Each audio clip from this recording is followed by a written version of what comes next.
What's going on, y'all? Welcome back to another episode of the Struggle to Strength podcast, your source for real life application on how to turn your struggles into strengths in all things mind, muscle, and money.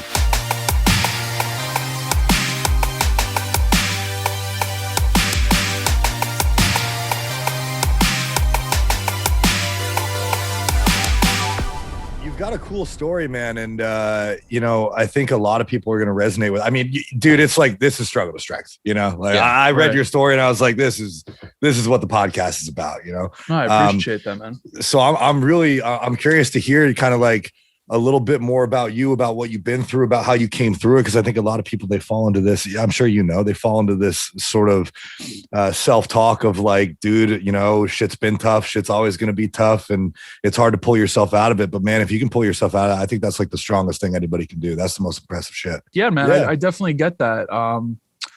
And listen, at the same time, like, I still struggle too. So I don't want it to seem like I figured it out once and it was all over. I'm actually in a struggle right this moment. For the past few weeks, just been going through it, but that's a part of life, right? And I think the beautiful thing is, especially when you get to a point where you're not scared to ask for help, because I thought, especially as a guy, and I know, you gentlemen might be able to resonate with this. Just like as a guy, I thought I had to figure it out all by myself, and me figuring it out everything by myself really resulted in just a lot of fucking suppression. And I apologize if I can't curse, just let me know. But all good. Curse away. Cool. Yeah, man. I think I just suppressed a lot, dude. I suppressed a lot. And then it got to a point, actually not too long ago, where I was just like, you know what? I need help. I needed to ask for help. And that's when shit really started to change. So, yeah, it's powerful. There's obviously ebbs and flows, peaks and valleys to this shit. It's not, and you can choose to be on a roller coaster that's flat, right? Like a little kiddie coaster. Like you could do that, and to each their own. But I mean, my roller coaster definitely ain't like that. It's like a combination of fucking King Dakar and every other tall coaster in the States. Yeah, man. You do raise a good point though. Like you can go through it, and we're all going to. Like that shit never ends. But I think especially as men, we've had quite a few men on our podcast that have kind of mentioned this, and we've had similar stories and similar sort of concepts that we've talked about, that basically like, dude, we were told to just fucking man up and like figure it out. And at this point, like I'm a coach, I have coaches, and I'm like, why would I want to try to figure something out for myself when I can just ask someone who's done it to help me?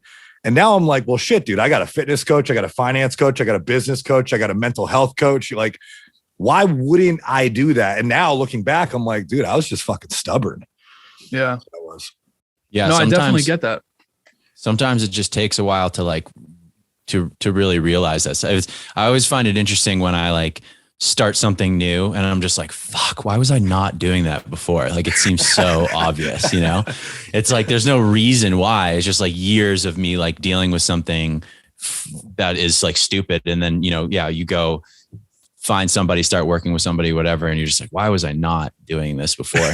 Cause there's a lot of pressure, not just to like man up and, figure it out for yourself and take care of yourself, but also the people around you, whether that's your friends or your family. There is kind of like a baked in feeling that you need to provide. I don't know if that's a society thing or a genetic thing or what, but it can be a lot of pressure. And then when you kind of realize that like you don't have to do that alone, that there's lots of, whether it is like a coach or a therapist or even just like your friends, talking to your friends about this stuff and seeing which one of your friends can help you. Like, it's kind of a weird, like, it's weird that it feels like that's not an option when it so is, like, it's so readily available. Like everybody wants to talk about this stuff, but like, so I think as guys, like a lot of times we just don't. Right. Trav, I actually want to hit on something that you touched on real quick. You mentioned like, you said to yourself, why wasn't I doing this? And I actually want to try and answer that. For me, at least, and I don't know if you gentlemen can resonate with this, but first and foremost, we all have the answers within us. And that's without a doubt. I don't mean to get spiritual woo-woo here, but that's just the God's honest truth. Like, I'm with you, man. We all have those answers within us. They might be covered up, but here's the thing. We might know what we need to do, but we don't want to do it for numerous reasons. Number one, we might not think we're worth the result that will come from it. which is a really fucking deep topic that, you know, goes to self-worth, self-esteem, inner child stuff. And also, dude, it could be uncomfortable doing it, right? So whether that's in business, whether that's in the personal stuff, in business, you might know like, hey, like this will take me from 500,000 to 1 million this year. And you might say to yourself, well, shit, like I can make $1 million, but am I worth $1 million? Like, do I feel like deep down inside of me, I'm worth this? Or on the flip side, I'll use a personal example. I was dating a girl in 2020, beautiful girl, still love her to this day, but she was extremely toxic toward me, extremely abusive toward me. And I knew that I needed to let it go. It was the hardest thing to let go. In fact, I didn't let it go for almost another 6+ months, but it took me to have a conversation with my therapist to say like, hey, Matt, like this really isn't going well for you. Do you not see that? And I did see it, but I didn't want to make that decision because it was really comfortable. That's what I thought love was. And dude, I think that's really what it comes down to. Mm-hmm. Yeah. Sometimes we have those answers inside us. And that's why I think it's important, you know, to have other perspectives, to seek out therapy, to seek out other perspectives from other people. And honestly, you know, we've had alternative methods of therapy that we've talked about on this podcast, psychedelic assisted therapy and whatnot, that I believe in. Like, dude, sometimes you just need someone to ask you the right fucking question. Cause like, you know, the answer, and you know that like, you know that you're supposed to answer it in the way, or ask it to yourself in a certain way, but you don't want to. And like, sometimes you just got to see somebody who can like show you and put it right in front of you. Yeah. I think there is like a kind of a misunderstanding around a lot of this stuff. Like people think that, all right, let's say I'm going to pay $1,000 or $2,000 to join like a mastermind group. And you think like, okay, I'm doing that because they're going to give me the keys to figure out exactly how to do this. I'm going to have this big epiphany moment. And it's something that they're going to give to me. And then, you know, I'm going to be doing things differently. And I think a lot of people give up on these things like, you know, therapy or these groups because they don't see that happening. When they don't realize that a lot of it is like stuff that you really already knew and you're not maybe even learning anything new, but it's just a framework, or you're actually like shining a light on this thing that you did already know. For a lot of people, they probably are learning a lot of new things. But if you are kind of an introspective person who does think about these things and you still don't know the answer, it's like you might really know it.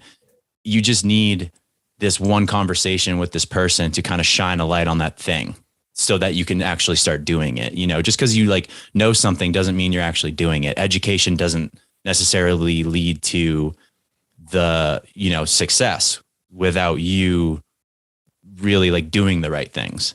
100%. I think my experience with therapy in particular, I've never done psychedelics, but with therapy in particular, it hasn't necessarily been learning. It's more about uncovering, kind of what you were just saying, Travis. Like, it's like peeling back the layers of the onion little by little. And I know people have talked to me about their psychedelic trips and all of that good stuff, and said the same thing, right? It's just a process of unmasking. And I think that's what my experience has been like, realizing like, hey, dude, you're not this fucking egotistical hottie toddy that I was in my early 20s. That was just all to cover up the pain that I was experiencing, right? Like that was my way of trying to fit in. That was whatever it was, right? But ultimately, it's also a little bit of a New York thing, right? There's kind of like that. Damn, dude, like, you're coming at us New Yorkers. So it is kind of like a style there a little bit. So there's a little bit of an environmental influence. I feel like too. I think East Coast people are hard. Yeah, exactly. So here's the thing, right? If you're a male in New York City, you're pretty much not bagging at a club, taking a girl home at a club. First of all, if you're not at certain clubs, let's just put that out there. And to get into these certain clubs, you're either spending X amount of dollars, you're either connected in some way, shape, or form. And then beyond that, dude, you're not, and obviously, you know, this is probably why you're going out. Maybe you're going out to celebrate a friend's birthday, whatever the case is, but like, you know, you're on the hunt potentially. And I think that's where I was getting it from, was the need to fit in, to feel validated, to be, and not just for women, but you know, to also look a certain way towards my peers that are men. Yep. You know, you needed to drive a certain car, you needed to make a certain amount of money, you needed to do X, Y, Z just to kind of fit a bill. And I see a lot of people still in that, man. You know that. So I do agree to an extent that New York is kind of like that. And I think a lot of major cities are. Miami is definitely like that. Miami, LA. Miami for sure. I lived in LA for years. It's the exact same thing. It's just a different style of it. It's like people spending $4,000 on their outfit to make them look like they spent $0 on their outfit. Like that's the LA style. You know what I mean? But it's the same. It's all just different sides of the same coin. It's crazy. Now I appreciate the way this conversation started. It's a good talk, man. This is the real shit. This is real shit. It is. And you know, when I was kind of like reading your bio, you know, I think we have in some ways we have probably similar upbringings. I was a fucking idiot in a lot of ways when I was a kid. And you know, so I saw like you had some trouble in high school. I did too. And I'm like, fuck, man, if I could go back and change it. So I'd like to like kind of rewind a little bit and start almost from the beginning of like what you've been through, what you learned from it, and like where you are now and how you're overcoming it in all these different ways. I know therapy is just a small piece of that.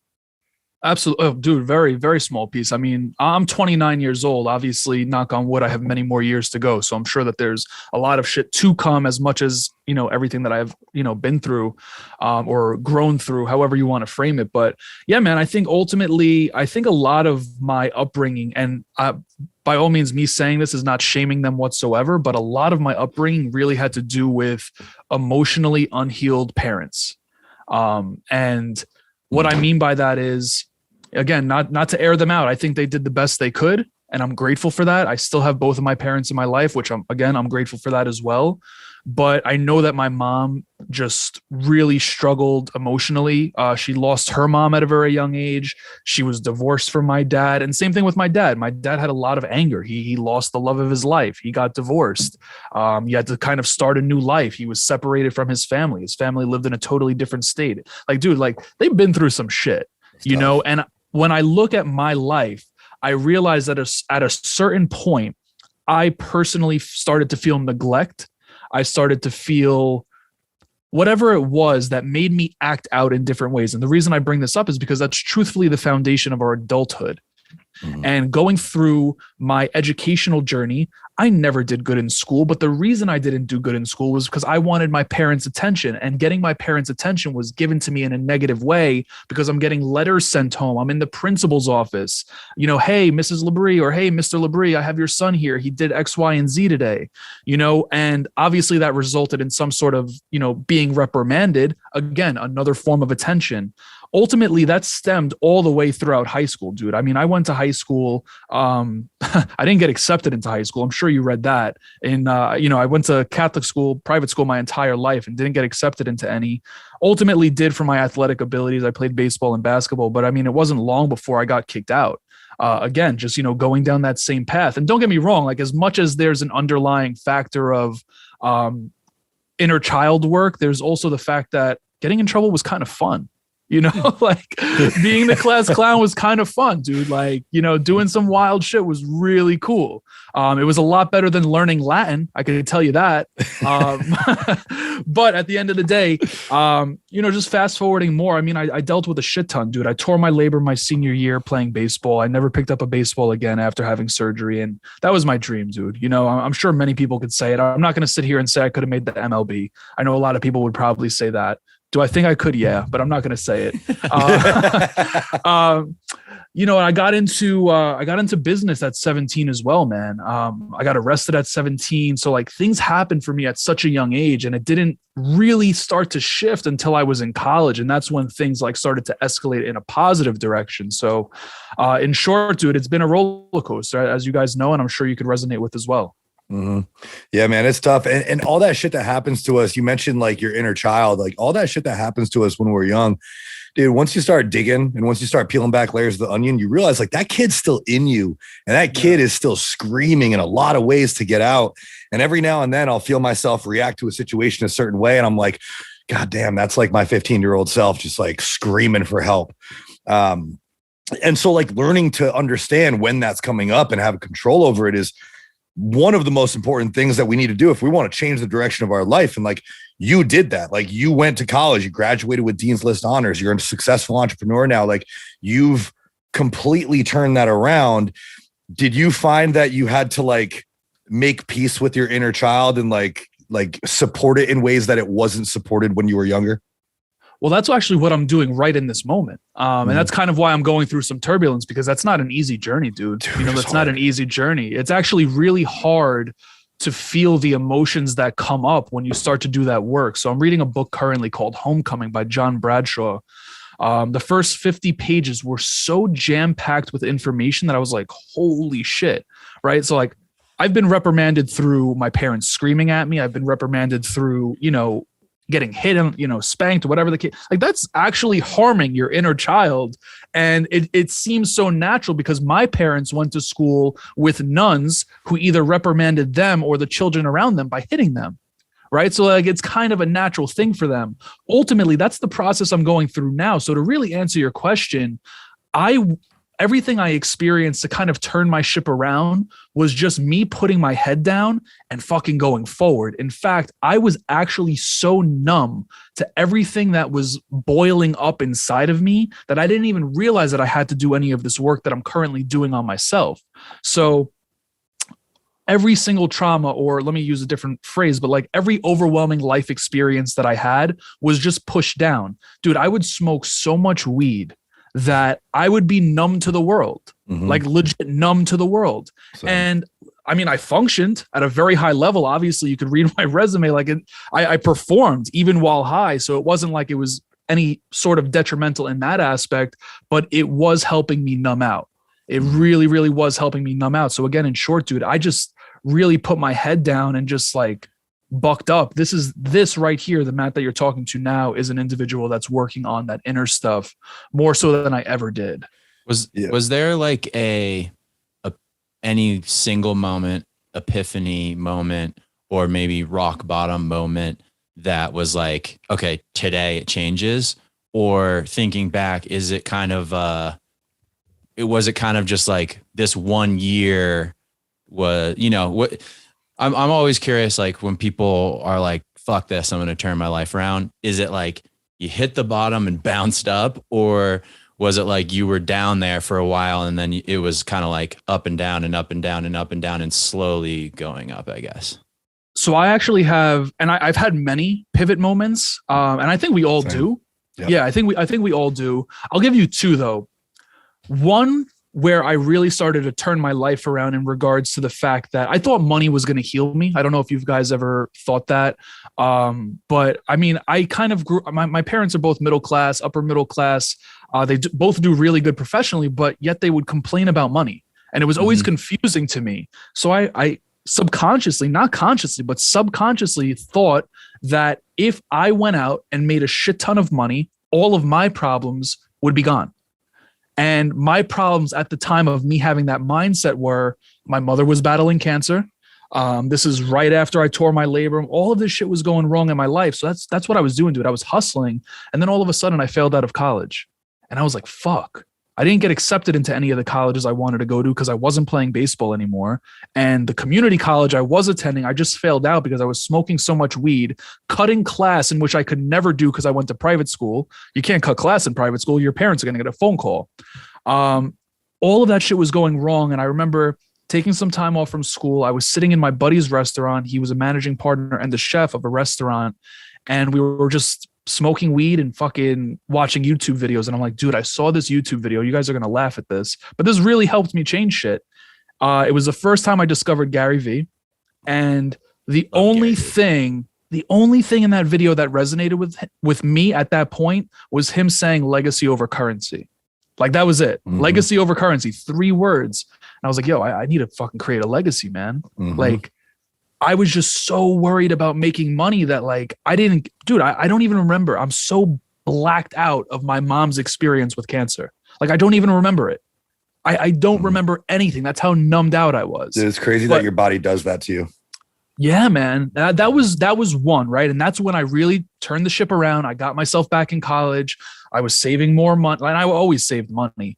But like I really, really had my head on there. And that's when college and stuff started to take off. But then in regards to this emotional work, this really deep work, it was, like I said earlier, just the relationship, June of 2020, where I was dating a nurse, amazing woman, as mentioned, still love her to this day. I think she's an incredible, incredible woman, but she never tended to her hurt. She was very hurt, still is very hurt, and just literally took it out on me as if I was the one that inflicted the pain on her.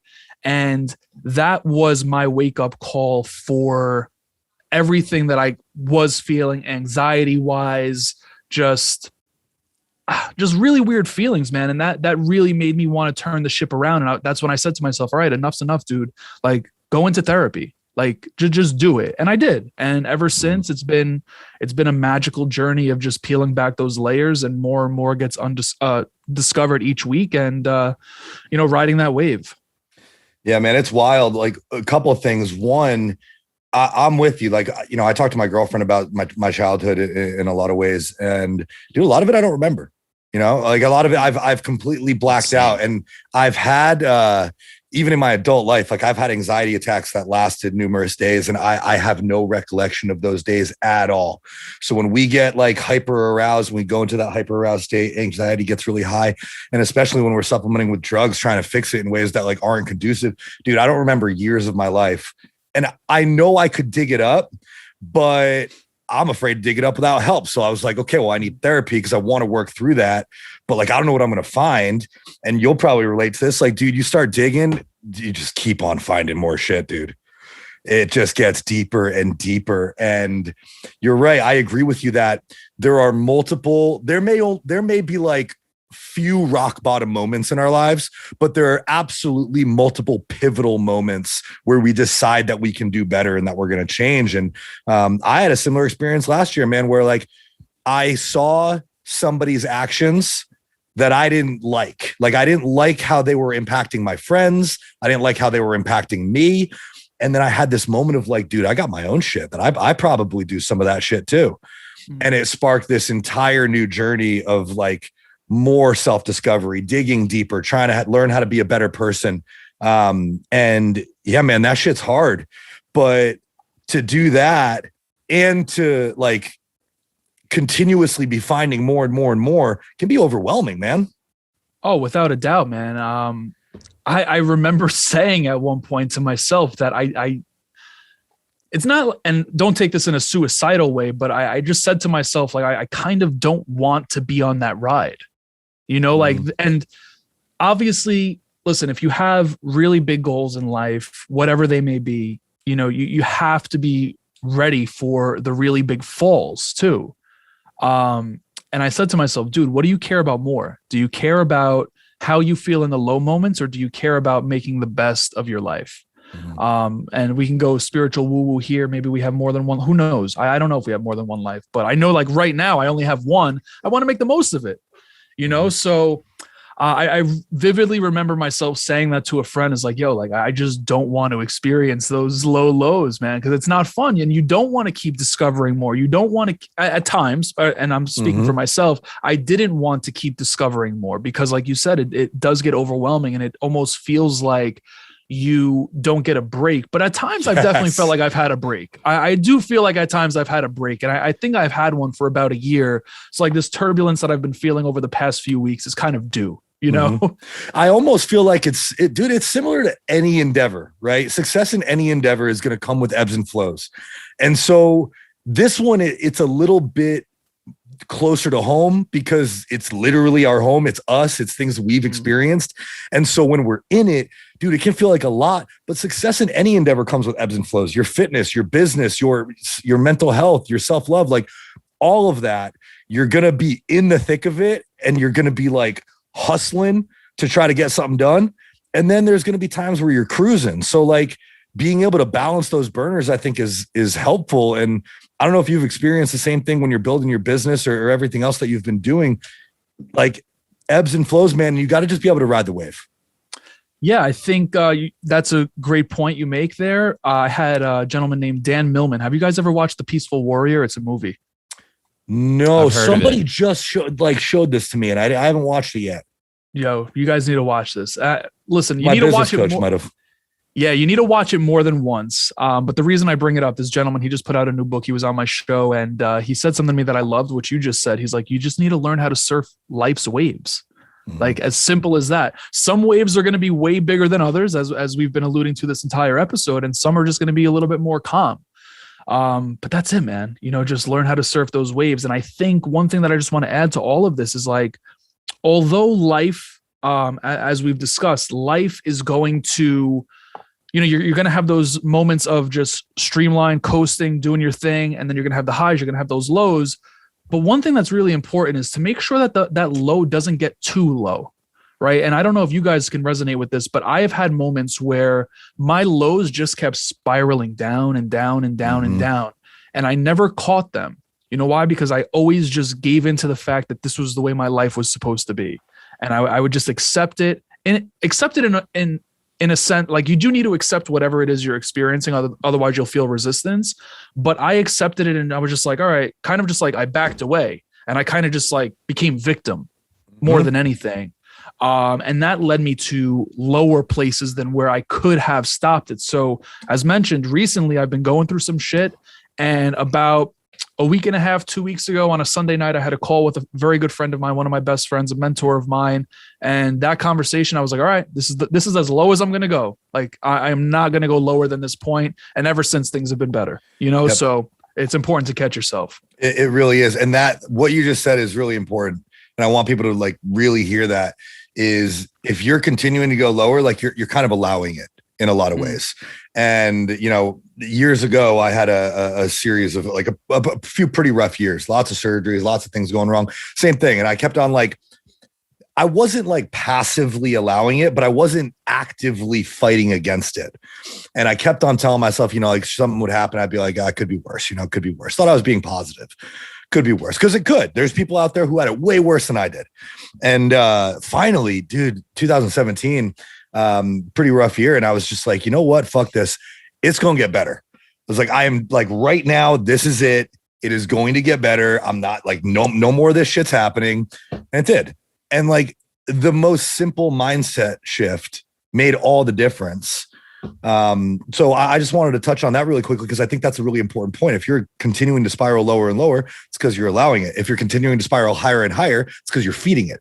So like focus on where your energy goes, and that's what's going to happen to you. But I also wanted to touch on what you said about like riding the wave, right? So yeah, life's going to throw us waves. Some are going to be bigger than others. Some are going to be small. They're all going to take us somewhere. But every now and then you catch a wave that's like a great opportunity. And you got to keep your eye out for those. So like what I like about your story is you had an interaction with Daymond John of Shark Tank. And to me, I see that. I'm like, that's a big fucking wave. So you had an opportunity, made a connection. Was that like the start of a pivot in your life, or were you kind of moving up towards that beforehand? I was moving up toward that beforehand, and that was kind of a reward or result of the pivot that I was telling you about in regards to just changing my life after having that hearing that Gary Vee line. And basically after that, man, I put myself back in college. I graduated with my 2-year degree. I'm on the 7-year plan that only gives a 4-year degree. So I should have a doctorate. I don't. But basically I went back to school, and then I went to a college, man. And I'm very, very grateful. I've been blessed with many of opportunities in my life. I've worked with hip hop artists. I've worked with pop stars, reality stars, Real Housewives, all of that type of shit. And I was in New York City nightlife, as you could imagine, just like, you're around these people, you're booking these people. So I go to this college, man. And I mean, the kids there, or sorry, not the kids, but the men and women there that were attending the school, I just looked at them and like, we had conversations, and I just knew they didn't have the opportunities that I had in life. And I said to myself, I want to help change that. Like, I literally wanted to help change that for them. Like, I don't know what came over me. And I said that, and I'll never forget, I expressed the interest of helping that happen on this college campus to a professor. And I literally started crying as I said it, because I just couldn't believe that there was such a difference in our lives. And we're all different, but that really led me down more of a leadership path in a positive direction with this school, the programs that were there, so on and so forth. And it led me to receiving a phone call one year when I was in Dominican Republic. I was on spring break my junior year. I'll never forget it. I was probably smoking a joint and sipping a drink laying on the beach. And I receive a call from my college. And I vividly remember looking at my phone and saying to myself, why the fuck are they calling me? I know I paid my tuition. Like, I paid my tuition myself. There was there was no reason for them to be calling me. And the woman on the other end of the line, I did accept that call, and I definitely got banged out by Verizon for that. But the woman's like, hey man, you want to meet Daymond John on campus in 1 week? And I was like, fuck, like you know me so well, you don't even need to ask. But the answer was yes. So basically he grew up in the neighborhood in which my college was. So he had a connection there, and he was coming to promote his book at the time, which was called Power of Broke. And I jumped on it. I was one of 3 students to meet him. In fact, I was the last person to shake his hand in the green room before he hit the stage. And I shook his hand. He looked at me like I had 10 heads, and he was like, dude, what the hell do they teach you here? How to break people's hands? So I'm 6'5". He's a lot smaller than me.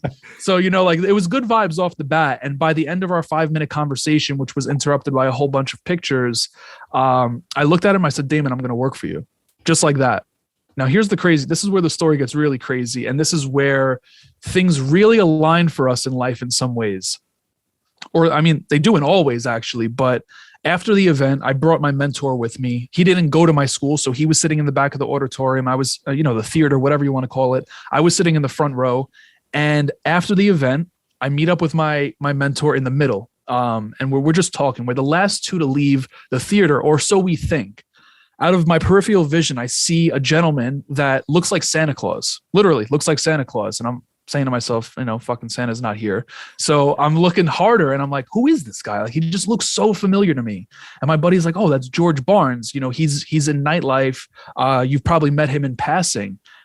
Lo and behold, I have a conversation with this guy, George, and we're going back and forth. Great guy, really great guy, became a mentor of mine. And I didn't know he worked with Daymond John. What are the chances? So a connection I had, essentially, George was the one that helped me get my foot in the door for an interview, which became an internship, later a job, so on and so forth. So that's that story, man. It's pretty crazy how that happened. Yeah, I want to kind of beat the surfing analogy, to death, or beating a dead horse, whatever the saying is. But yeah, that's what I was thinking of when you were telling that story, because that's like just such a perfect example of that.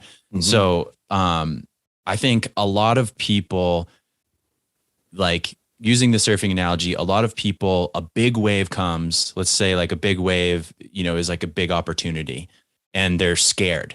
They don't think that they can do it. They don't know how to surf a wave like that. So they like turn it down, or they don't answer the call, or they're like, well, what do I have to offer? Like, I don't know what I'm doing. They don't say yes because it's scary. And then those are going to generally be the people who also just get crushed by the big waves of bad opportunities.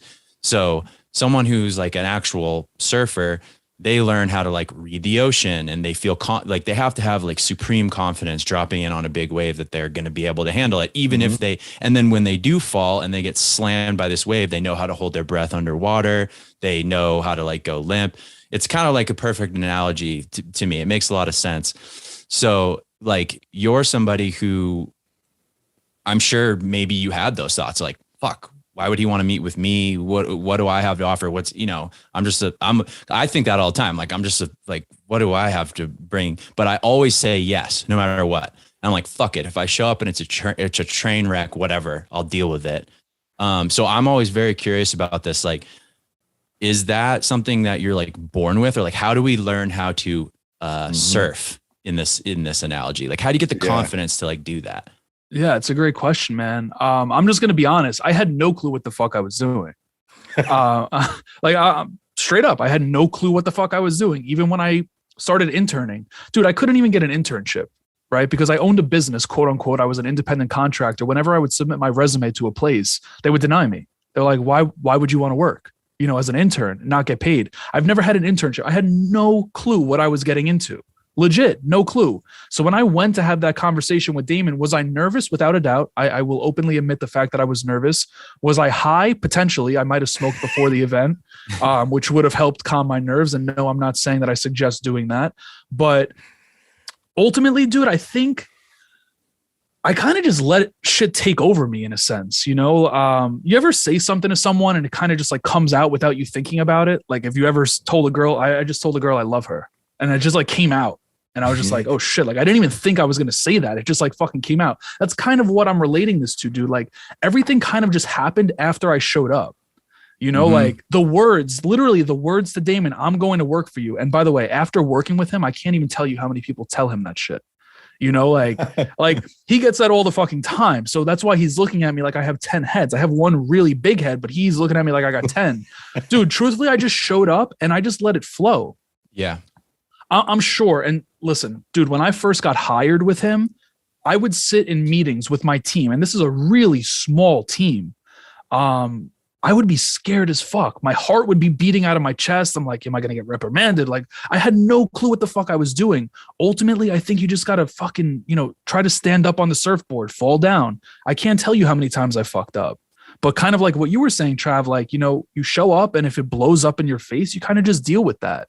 I think it's a muscle, you know, and the more and more you try to put yourself in situations where you're able to build that muscle, it grows more and more. Is it uncomfortable? Without a doubt. I don't necessarily have advice on, you know, how to deal with the uncomfortable shit because I'm still doing that. But I show up anyway, you know, and I think that's just the baseline is just show up anyway, regardless of how you feel, how nervous you are, how unqualified you may think. If you have the opportunity to show up, you have that opportunity for a reason. And in some opportunities, you need to show up and just listen. In other opportunities, you might need to show up and talk. That's totally for you to gauge and judge, but ultimately baseline, show up and let the rest flow. Yeah, I think like these opportunities come up all the time for everybody. And the people who aren't having opportunities, it's because they just don't have their eyes open. Like they're not paying attention and they don't say yes.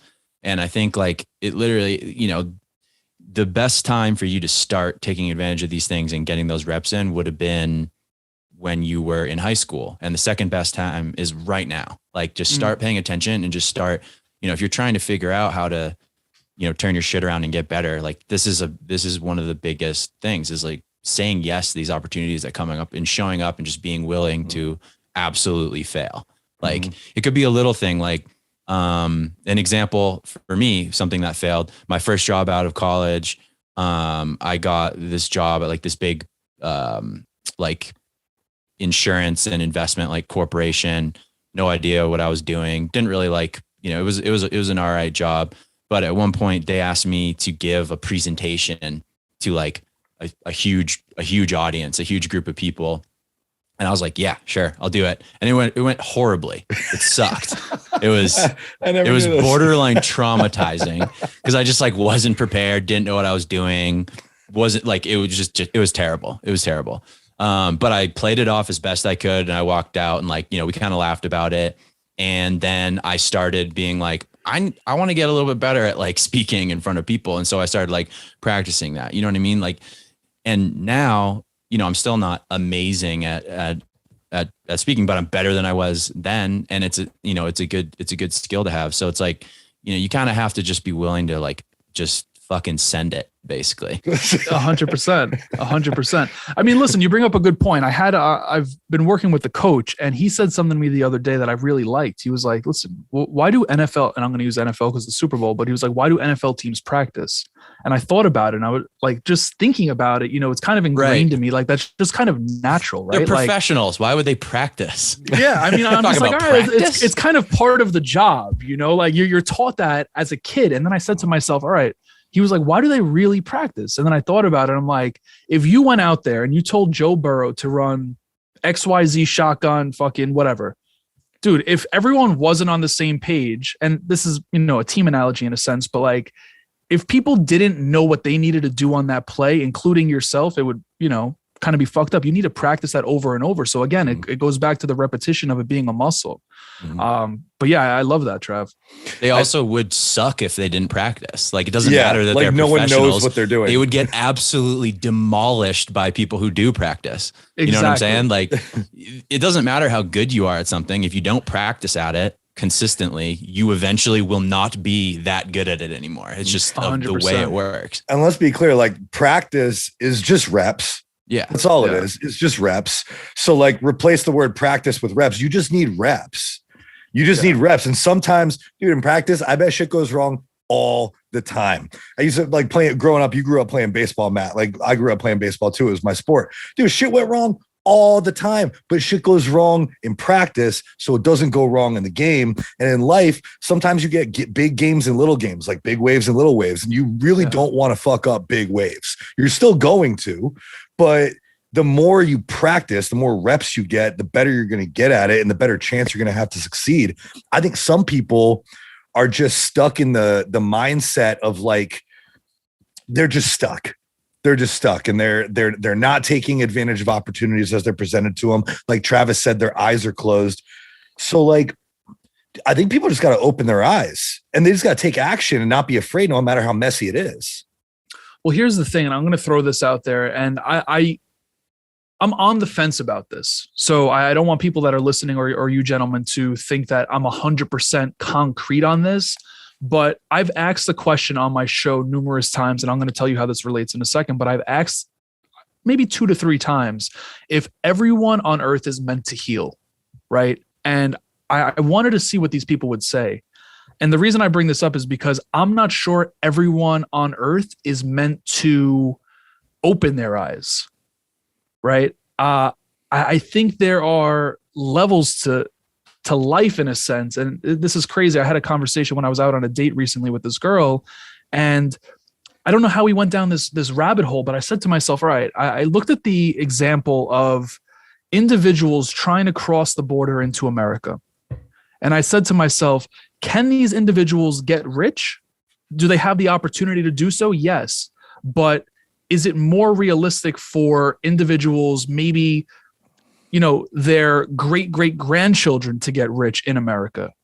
And the answer to that is yes, in my opinion, right? So the reason I say all of this is because I don't necessarily think just because you have the opportunity to open your eyes that you're meant to.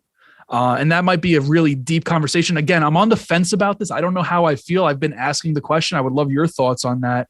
But I truthfully don't think just because you have the opportunity to do it, everyone's meant to do it. Dude, that's a interesting question, and I don't know how I feel about that either, man. Have you heard of the book The Millionaire Next Door, or have you read the book The Millionaire Next Door? I have not. So it's interesting because there's kind of like two different things that you said there. So this is a really interesting book that you should check out, and it's basically the only and biggest / most comprehensive study on millionaires in America. I can't remember if it's like in the world or if it's just in America. And one of the biggest things that's just stuck out to me is like this kind of, basically they busted a myth that people who are rich in this country inherited wealth and then like invested it, or they inherited wealth. And what they found is that I think it's like 85% of millionaires are immigrants that basically came from nothing. And that the majority of individuals that inherit money, like, lose everything. And it's the kind of it's like the lottery curse, the curse of the lottery. Most people that lose the lottery, like, all you had to do was buy a couple houses in Denver and you would be fine. But no, you blew everything and then you're like on the street. You know what I mean? And so I don't know the answer. I honestly don't. That's a really interesting question.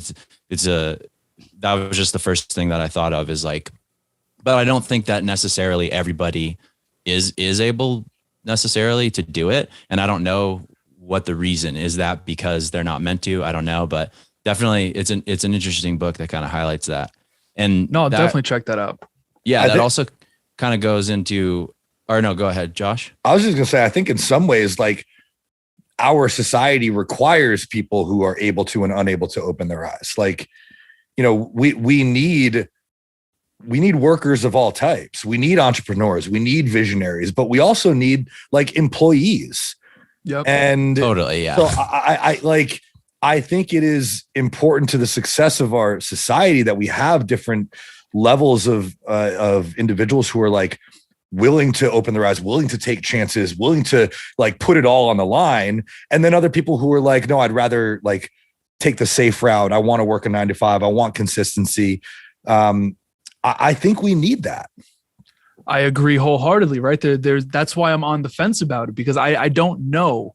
I truthfully don't know. And I teeter back and forth between the two all the time. And I've asked therapists this question. I actually asked it yesterday in a different form. Have you guys seen The Secret? I've never seen it, by the way. No. I've never seen The Secret. It's supposedly a really big movie that came out in 2006, but I had a couple of the individuals that were in the movie on my show, and I had one yesterday, and I asked him that question, and he gave me his take, and it's just really interesting to hear people's takes on that type of stuff, because I mean, I know so many people, and I'm gonna go off the, is everyone meant to heal? Because that's really the question I ask. And I hear so many different takes, and I know so many people in my life that know they need to do some type of work on themselves, but choose not to. And that's what makes me go on the other side of the fence. I know so many people like that too. I was like that for a long time. Like personally, like very candidly, I was like that for a long time. I didn't know how much healing I had to do. I was burying it. And it wasn't until one of my most recent epiphanies that I was like, shit, dude, I got a lot of work to do, and I want to do a lot of that work. But man, once I started doing that work, I was like, dude, ignorance is kind of bliss, like, like it doesn't make me a better person, but like it's easier to just ignore your problems. And they like at the time, they for sure manifest, like grow themselves into way bigger problems down the road. But I think in the moment, dude, it's much easier just to like brush it off, bury it, put it aside. And I think that's what a lot of people do. So, I think you might want, like, we might want everyone to heal, but is it possible? I don't know. Yeah, man. I think that's part of the question too. I think if everyone did heal, we wouldn't necessarily be in this world that we're living in, a really corrupt, and without getting political here, just like there's a lot of shit going on in this world, man. For sure. Totally. And that's without a doubt. And I think, listen, I would love for everyone to heal their childhood trauma, heal their heart after a heartbreak, because you wouldn't have assholes. I drive in New York City, I get the fucking horn held down on me if I don't go when the green light turns. I'm like, yo, if the world healed, man, I wouldn't be going through that stress. But dude, come to Denver. It's just a really interesting take, So, I just throw it out there for you guys to think about. I think it's just something that's really interesting to me. I think it kind of depends on like how big we're talking. Like, I think everybody's probably has the ability to like heal a little bit or, improve a little bit. But I think if you're talking like, CEO, like if you're talking like successful entrepreneur CEO, no, I don't think that everybody has the ability to do that.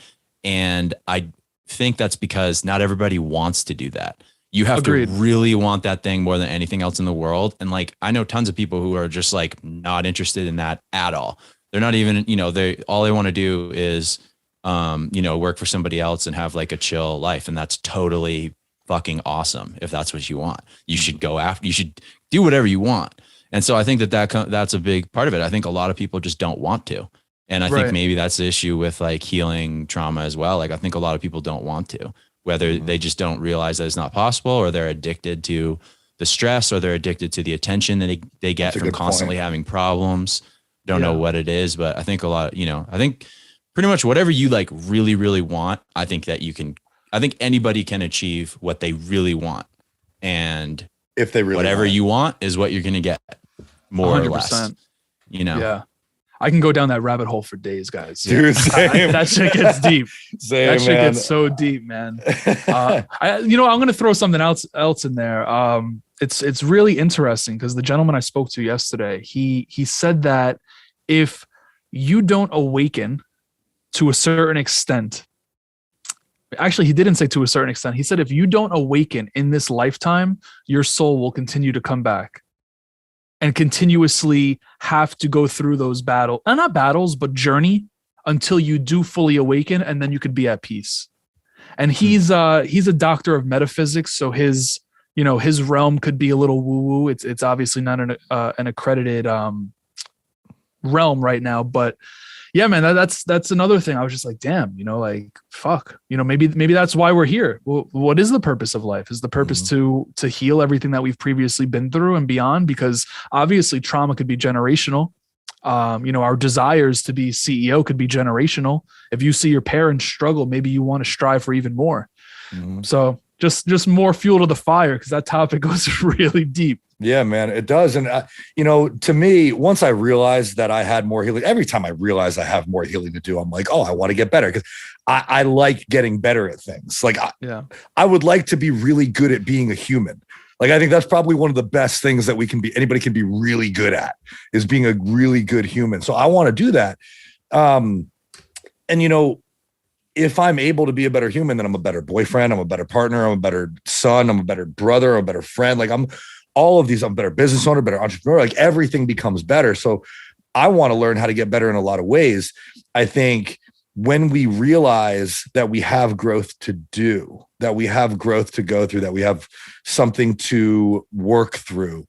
One of the questions that always comes up is like, how do we get started?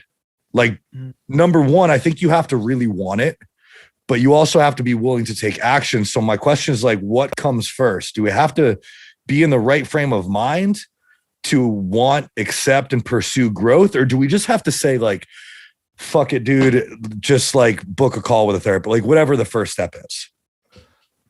In my personal journey, Josh, I mean, it really came down to knowing that I needed it. Like that was first for me, knowing that I needed it. And then obviously the action came about. So like, I knew that I did not want to feel the way that I kept feeling. And that told me that I needed help. For me personally, when I feel like anxiety, I get lightheaded. I don't feel anything else but lightheaded. Really? I don't have an iron deficiency. My blood work comes back good. Don't get me wrong. I eat a lot of cheese. My cholesterol's a little high, but whatever. Ultimately, I just get lightheaded, and I don't like that feeling. So I said to myself, all right, enough's enough with that. You need help to address this. That was number one for me. Number two was being open to experiencing the things that could potentially be causing it. And that right there, as Travis mentioned, I think is where people get caught up. Even if you do know you need it, I just feel like people don't want to relive that. It's hard. But you have to relive that to be able to move through it, and for it to move through you. Otherwise, you continue to store that in your body, and it shows up in different ways. Either it shows up as fights and rage and whatever else with your significant other, and then you go through a divorce and you're fucking both splitting, and that's a pain in the ass. I can tell you from a child perspective. Maybe it shows up in some sort of like health issue. Ultimately, in short, man, if I were to put it in any steps, it's number one, knowing you need it. Number two, like just understanding like what you're going to face. And then three would be taking the action, because people obviously don't take action before they know what they're going to face. I mean, maybe I did, because I didn't know what I was going to continue to uncover or what was bothering me truly deep down, because it was so far suppressed. But that's what it is, man, for me at least. Yeah, I think, I think everybody like finds the right therapist. I finally found mine after like forever. And, I definitely started that before I like really knew what I needed. I was just like, you know what? Therapy is good for people. I'm a supporter. I like working on my mental health. Like, I'm just going to like see what we find. Right. And dude, I wasn't ready for it. Right.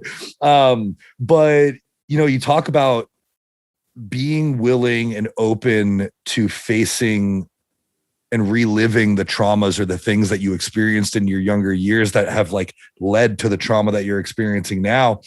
And what I've noticed, having gone through this like numerous times with many different situations, many different traumatic experiences, is that when we think of reliving those traumas, we think of them with the brain and the frame of mind that we had when we endured them.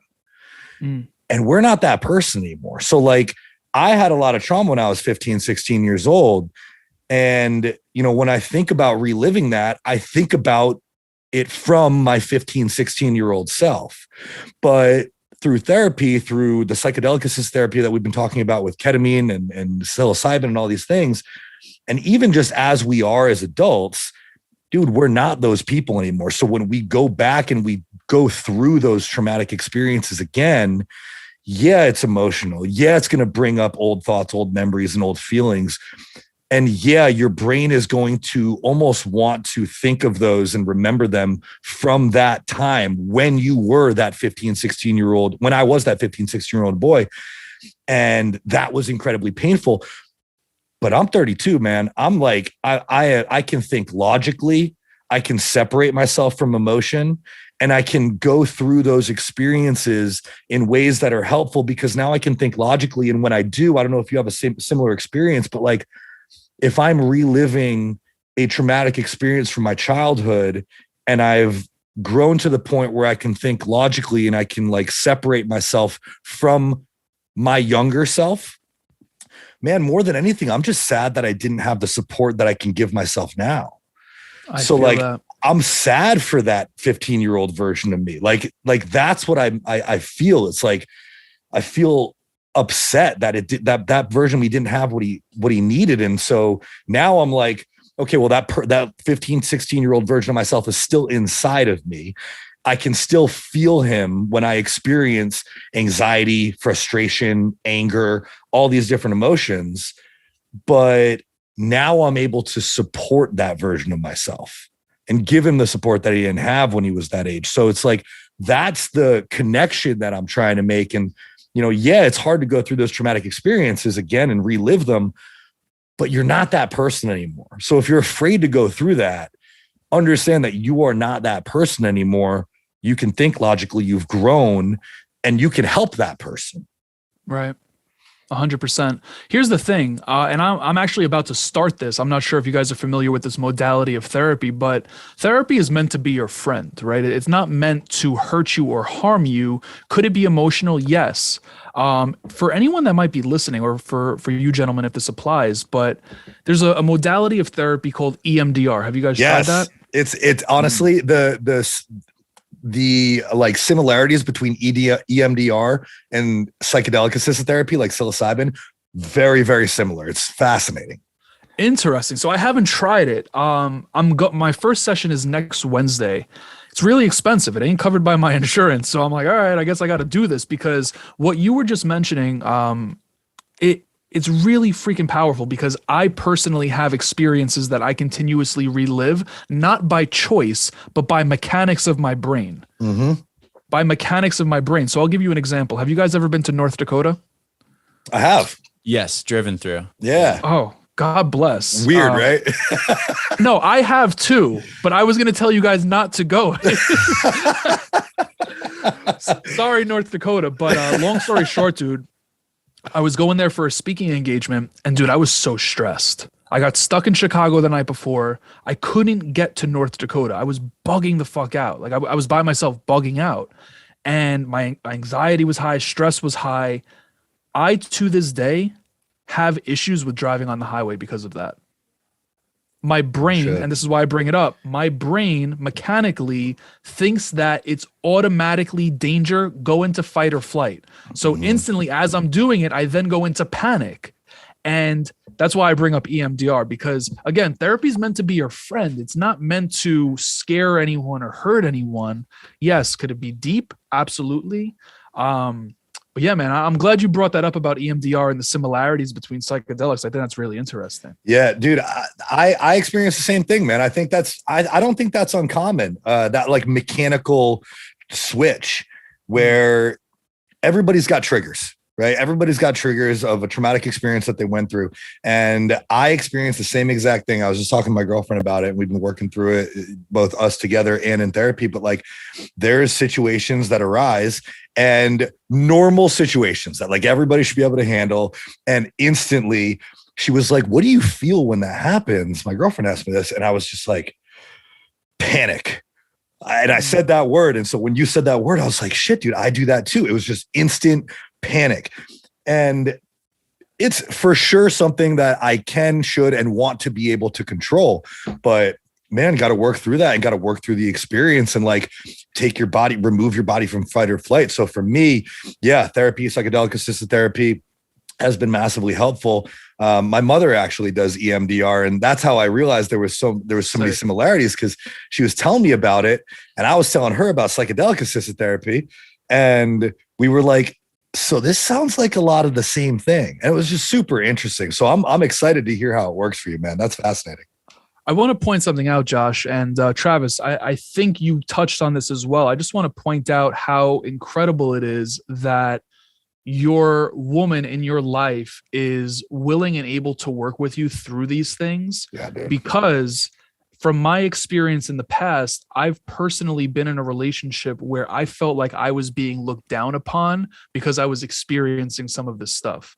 And this ties everything into a nice, pretty bow, because men for many years, especially gentlemen around our age, dude, like this is kind of where shit comes up for us. You know, like we do feel the pressure of society. We do feel like we need, and whether you get over that or not, that's a whole other story. But ultimately, I bring this up because, Josh, you just mentioned that your woman was able to ask you a question that was very attentive to what you were feeling. And that goes to show that she's not only interested, but also that she's very committed to you.